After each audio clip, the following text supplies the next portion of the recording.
We're starting our PLC Breakout for October 12th, Hangout number 2. I'll be facilitating tonight. And does anyone want to be a timekeeper? Keep us on track? I can do that. Okay, Alex and Ann, do you want to begin as our first speaker? Okay. And I'm just going over my question. Okay. I can tell you what too. I'm doing? And then you're being I'm the questioner and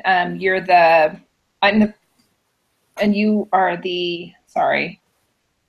Yeah, I kind of read it earlier, so I can tell you The too. speaker describes their coaching plan, and then you are paraphrasing and listening. Is that your roles? I think we're Yes. both doing that, yeah. Okay. Yeah, that's what I mean, both of you. Yeah, Okay. so if you just want to do a description of your coaching plan and add any information and any dilemmas you came across or anything you think we could comment on or help. Yes, please. So my coaching plan is the last 6 weeks I've been in probably 30 or 40 classrooms and teaching kind of a specific couple lessons. And through the conversations before and after, I have kind of reached out, kind of tried to figure out who I might want to work with. And so it's been kind of an odd way to do it, because normally I would have, when you're in a building, you have relationships already built. So I'm building these relationships immediately and then wanting to find people that I know that there's interest. So my first thing I was doing is trying to find an interest, and everyone I've worked with has been interested or has an interest. I haven't said, hey, do you want to participate in this collaboration with me? But I've asked kind of probing questions about collaboration and follow-up and interest. And through that, I've learned that there are some people that are, to be honest, really needy. They want me to just come in and do it for them. And I want to push myself a little bit and work with someone who is engaged and a friend. So I have found this person, but it's been kind of a interesting kind of start to it, because I don't see her regularly. I've only seen her like a couple times, and I've seen her, like I saw her at Starbucks this morning. But the second or third time maybe I saw her, I said, hey, I know that you're interested in further learning. We've done Google Classroom setup, and she's really interested, and she'll email me and said, hey, this really worked. I love it. What about this? Like, she had an email to me a couple days ago about Google Docs, and this isn't working. What can I do? So we're kind of doing this email collaboration and kind of coaching that way. And so I know she's really engaged and she's interested, but I haven't sat down to really talk to her about what this is going to look like. But she has agreed to participate in this project with me, but she doesn't really kind of know what this project is. I haven't had I've started literally in passing before I went to teach another class. I was like, I know that this is where you're at and you want to continue learning. She's in a new grade level, and this is the first time she's been one-to-one. And so I think it's just that my question and it's like, how do I bring this up, that this is what we're doing, that we're having this coaching thing, rather than it's just a collaborative partnership, which it is, but it's also, truthfully, it's this peer coaching model that I'm working through. And I want it to be really authentic. So I do want to make sure that we have norms and that there's goals, and she really understands that she's working on something. Because honestly, she's like, I'll do anything. I'm up for anything, which is awesome. And she really is. And she is inquisitive, and she is that collegial friend that I need. And she is all of those things. But I also want to be really truthful about this is the peer coaching process that we're going through. So I guess I want to be really truthful with her, but I don't have this amazing relationship that I've had with previous colleagues, where we've known each other and we see each other every day and we talk about it every day. So there we go. All right, I'm gonna do my best to paraphrase you. Okay. To me, that's Take something turns. new. I mean, like, I've never, to me, my first instinct is to give you like one of my experiences, but then like when he brought up that it's taking away from, you know, your peer, I'm like, wow, that's totally true, but that's automatically what I jump into. So it sounds like you are being exposed to a lot of people throughout the schools, lots of classrooms, and lots of people, needy people. I actually like how you put that because I've been searching for that word because I'm kind of trying to decide, if my person is similar. But it sounds like you kind of have informal collaboration going already with emailing, and definitely a willing person who is willing to try anything that you give her, but you're looking for a way to kind of lay out the plan or make it more of a formal organized thing with some norms. I love what you just said because you're right. I needed clarification with that. Like, I've given her some really great suggestions, or she knows that this is a possibility. So we worked on that. But now I want her to be this is what I want. But it's almost like she doesn't know what she wants because she doesn't know what's out there. So I'm trying to figure out. So I'm glad you said that. Thank you for that. That's what I was looking for, was that's what I'm worried about, is that I'm going to give her suggestions or an idea of something to work on, and then she'll go from there. But I want her to come up with it. You know how David's running this whole program. It's like he wants us to come up with the ideas. But I think that's one of my concerns about being truthful. But I want her to come up with it. So you want to be authentic about it, right? Yeah. Yeah. Okay. I think Chelsea did a pretty good job with paraphrasing. I think for time, since I'm the timekeeper, looking at the thing here, it says we're supposed to ask one clarifying question to listener.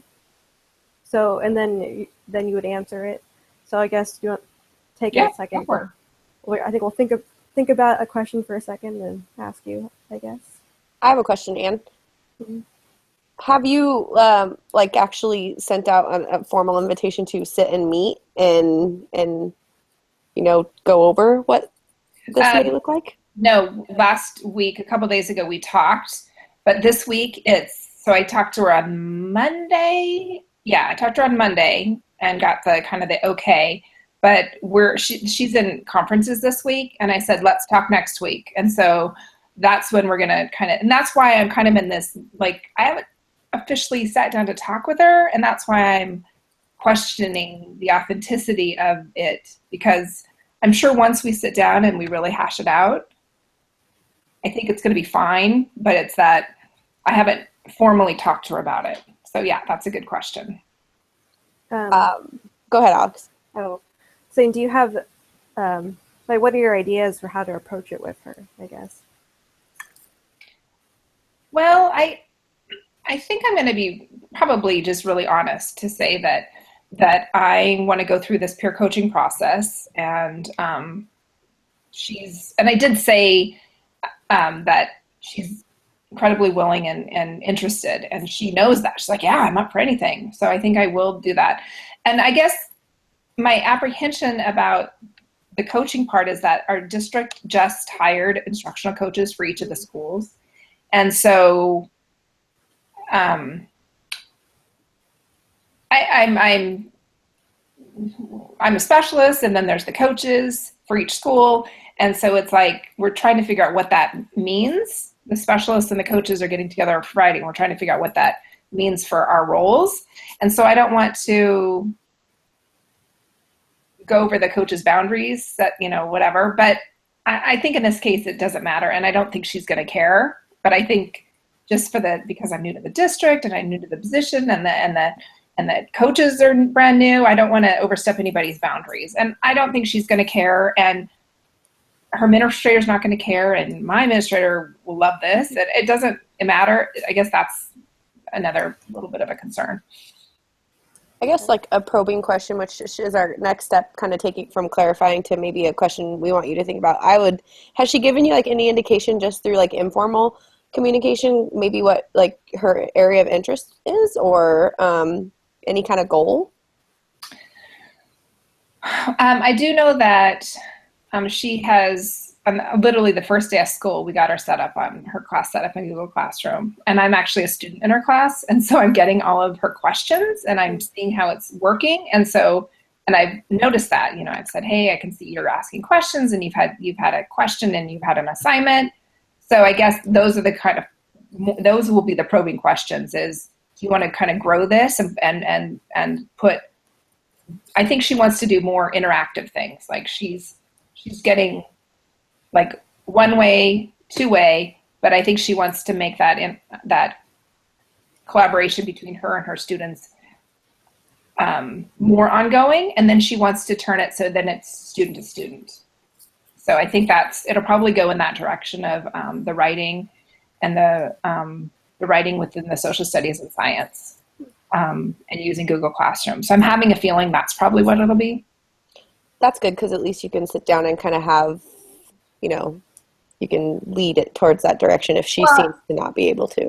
And it could be that that's how we begin. Like, let's review what you've done this past 6 weeks since school started. What's been successful, and then where do you want to go from here?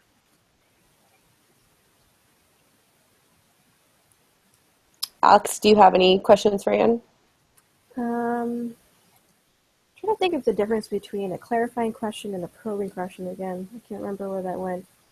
I know, I kind of guessed. I was just thinking it's more of a question You're doing great. I have to say, you're really, you're pushing me to think, and I appreciate it. So thank you, because you both have done a nice job of doing it together, I guess. I think a probing question, in my opinion, is something that you can take away with you. Maybe that will help. And it says at the end that you consider all the questions and kind of decide which one to help you, helped you think the most deeply about like your dilemma or your, so. I think of another one that's specific. If not, it's not a big deal. I think we've covered a lot, so. Yeah, you have. You really helped me really think about how I'm going to approach it. So thank you. No problem. It's been 10 minutes. Nice job. Good. We're on it. All right, do we want to switch up roles? Alex, do you want to go ahead and share what you've got so far and kind of keep us on track? Sounds good. All right. All right.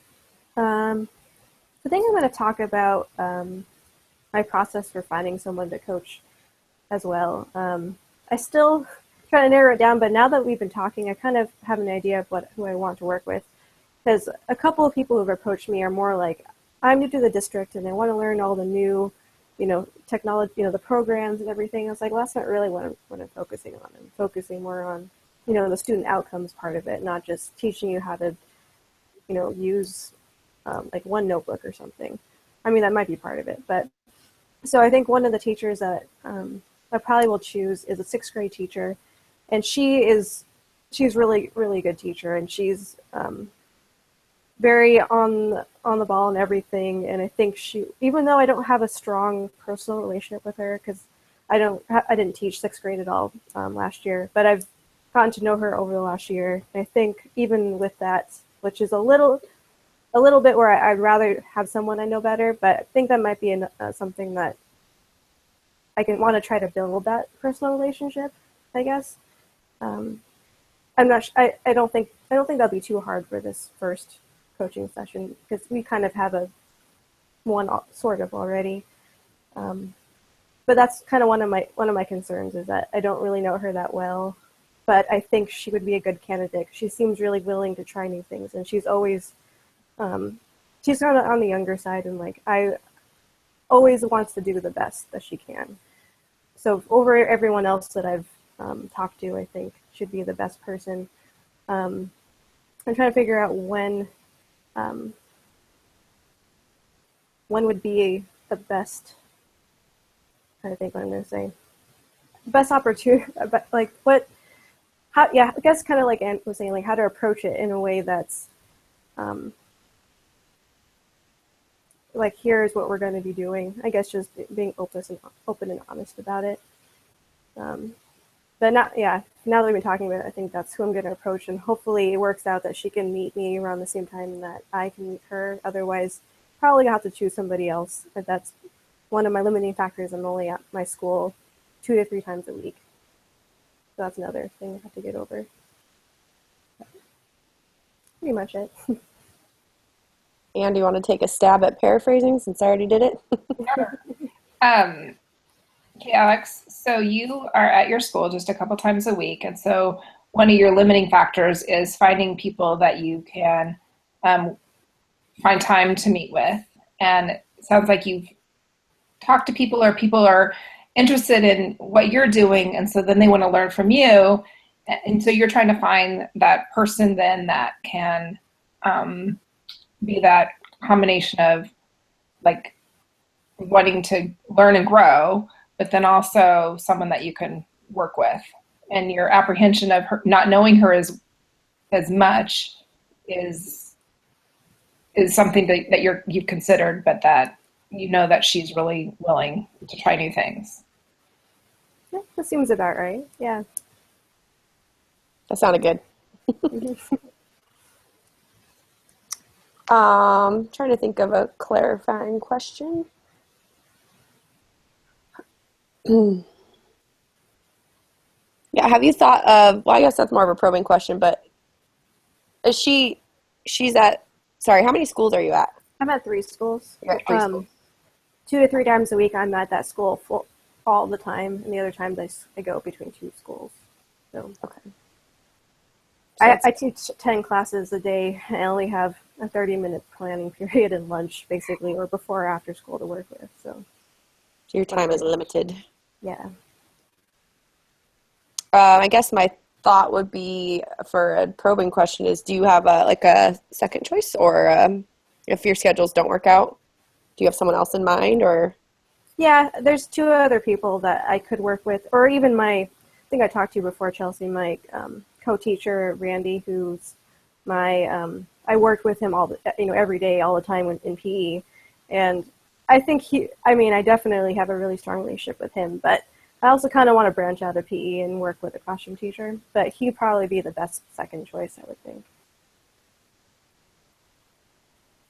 I'm curious about the you mentioned like the OneNote and the I'm curious about the kind of clarifying about is there a need versus a want? Like you were saying that some people have approached you, and I'm curious, I guess, why not them? I don't know. I guess it's more like, is there a definitive need for the 6th grade teacher? Like she's willing, but has there been I know I want this kind of thing? Yeah. I haven't really even talked to her that far about it. I just sent an email out saying, I can only meet at these times. Well, actually, I didn't even do that. I forgot. But I just sent, I need someone to volunteer, or who's ever interested in this. And because I had no idea. I don't have time to talk to everybody. So I got about 4 people back. And I think from what I've talked to her before, she seems like wants to try something, but she didn't tell me in particular. Oh, good. That's a good thing to ask her before, though. Mm-hmm. But the other people approached me in person, like, I want to learn this and this. So, yeah. That definitely gives you a little bit more to go on. Mm-hmm. Mm-hmm. I think just a side note, it's really cool that you have maybe chosen someone who you don't have that close of a relationship with, because to me that's stepping outside the box a little bit more even than choosing someone you're really comfortable with, and maybe over time you will form a relationship like that. Yeah, that'd be nice. Yeah, that's pretty cool. That's pretty cool that you put it on an email like that. You have the relationship with the staff well enough that you can do that. And yeah. I mean, that just shows the willingness, and that shows your reputation, that you've developed a reputation that they can learn from you. That's great. Yeah, feel comfortable enough. Good. All right, well, I can wrap it up if you guys are good with that. Mm-hmm. I'm not super far in my coaching plan either, and my situation is actually really similar to yours, Anne. in the sense that I have found a peer to work with, but it's been all pretty much informal mentioning and collaboration so far, or communication, excuse me. So I have found one of my colleagues that's on my kindergarten team is really, really eager and willing and wanting to work together, because I kind of just mentioned this project in passing.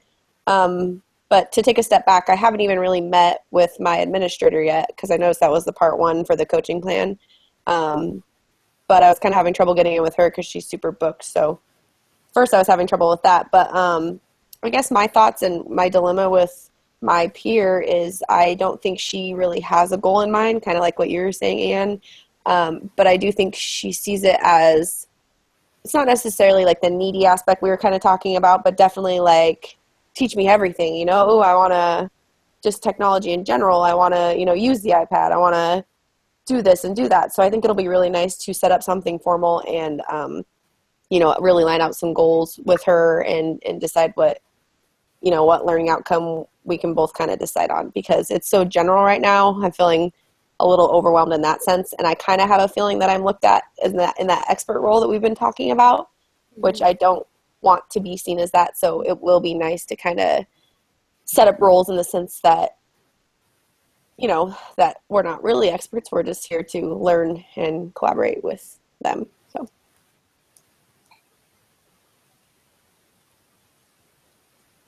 Alex, you want to paraphrase since you haven't yet? No, you're fine. I was just waiting for someone, but I should. Yeah. So you found one of your colleagues that's also a kindergarten teacher to work with, and she was really willing to work with you in figuring out, or wants to try everything, and that you are think it's a good idea to have everything more formalized so that you can, have like a specific plan instead of, being general about what she is going to learn, I guess. And I remember the last thing you said. Missing something. Good enough.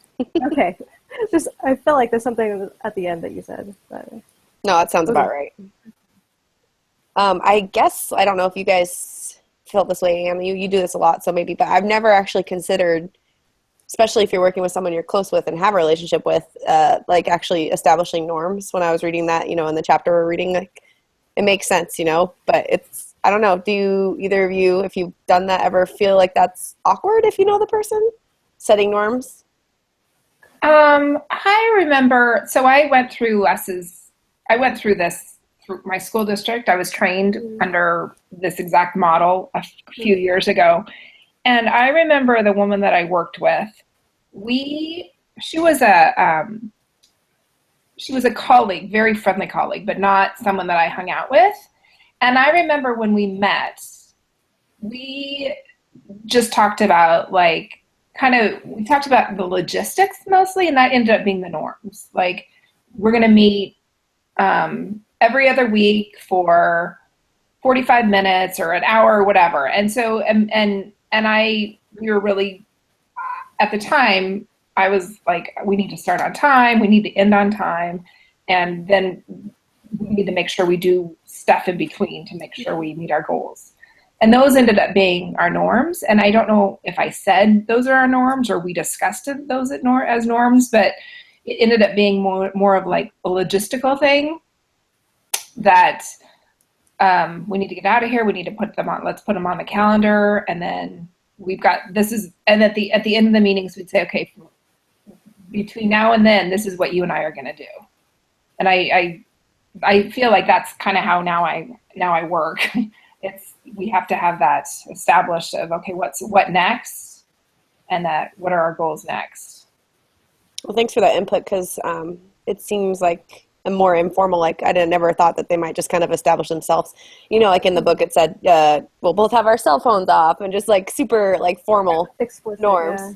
And to me that would feel a little awkward, but no, we're probably going to establish some norms right off the bat without even realizing. Well, and how do you work in your grade level meetings, right? I mean, you do have your cell phones off, or if you don't, then it's, I'm sorry, I need to take this real quick, or it's off to the side, or we're not, our lids are flipped. I mean, how do you I mean, if it's going to be someone that you're working at a grade level, it's your grade level teammate, that's how you work when you sit down and do a PLC, or, you know, when you're doing your formal grade level meeting. So you kind of think of it like that.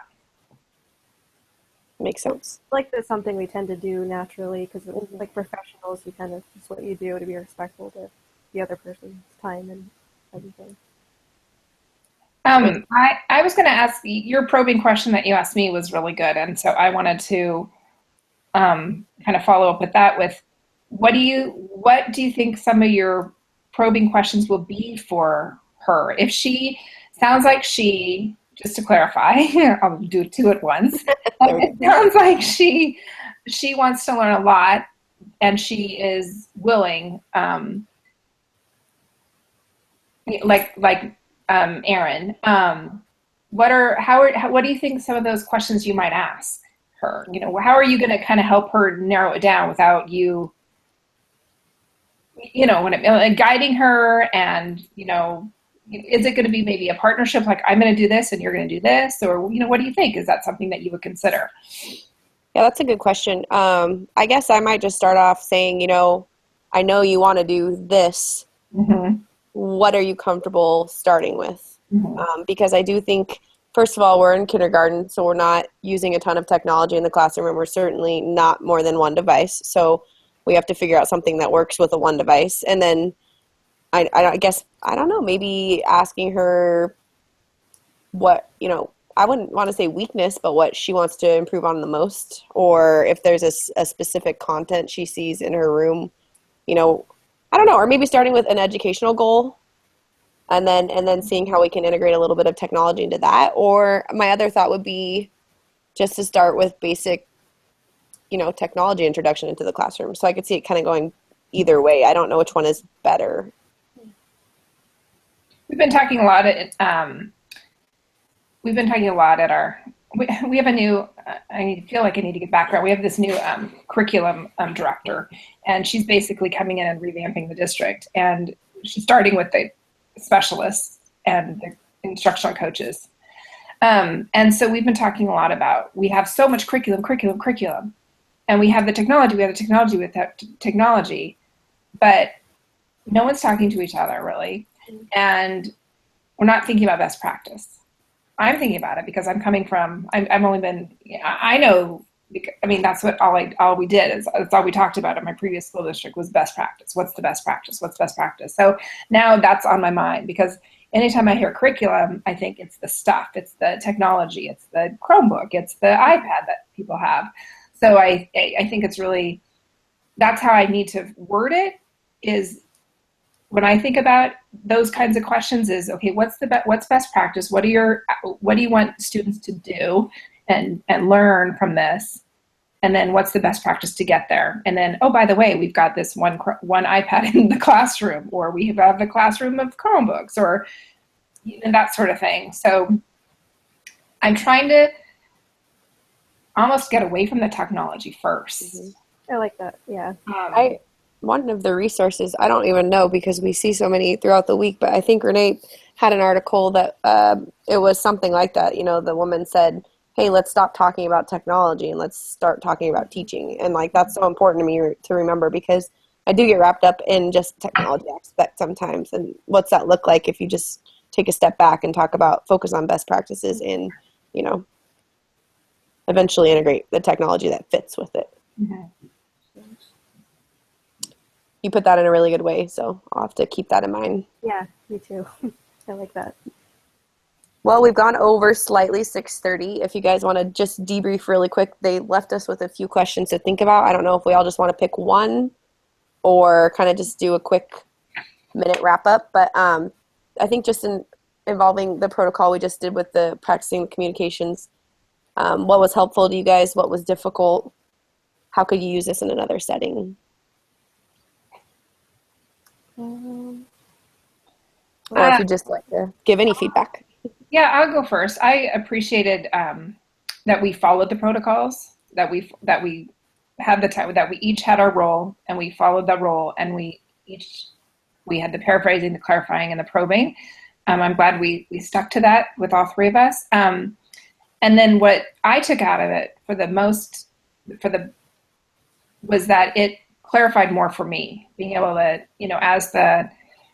as the person going through the coaching, it's clarifying how I'm going to communicate it with Erin. And I'm almost guaranteeing that once I do it with Erin, then she'll be able to get more clarification about what she wants for her students. So I'm hopeful that that's kind of the outcome. So I appreciate that. Yeah, just to piggyback off of you really quick, I felt like, it may have been awkward to follow it, but it really, really did help us, like, to hear you guys even just say what I already said and then give a question, like, kind of just you saying it in a way I never thought of. And it kind of opened a whole bunch of new thinking for me personally. So I was going to add something else, but now I don't remember. Okay. I feel like kind of similar that going through that, it kind of allows you to see what they would be going through and how the questions affect them. And I think thinking specifically about clarifying question and the next probing question. So going through that, like even just doing that in your head, you're able to get the questions that they need in a way that, I don't know, it's more specific. Otherwise, you're just kind of throwing out questions and not really thinking if it's going to stimulate what they, growth in them.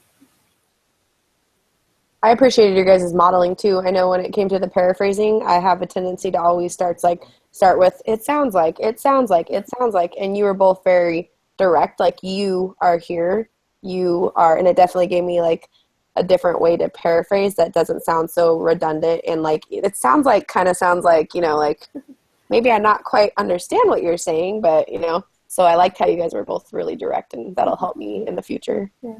It's not bad to use that sometimes, though. Yeah. What I noticed too is that this did not take long, really, 10, 15 minutes each, 10 minutes each.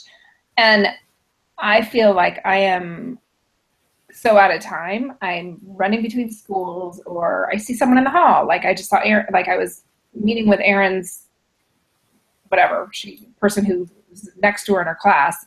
I didn't have time and I stopped in super quick. And I feel like, and this is, an issue that all teachers have, is that making that time and really using the time wisely. Like, okay, we've got 10 minutes to go through this protocol, and then we're going to do this. And then I feel like this has really helped kind of also get the timing and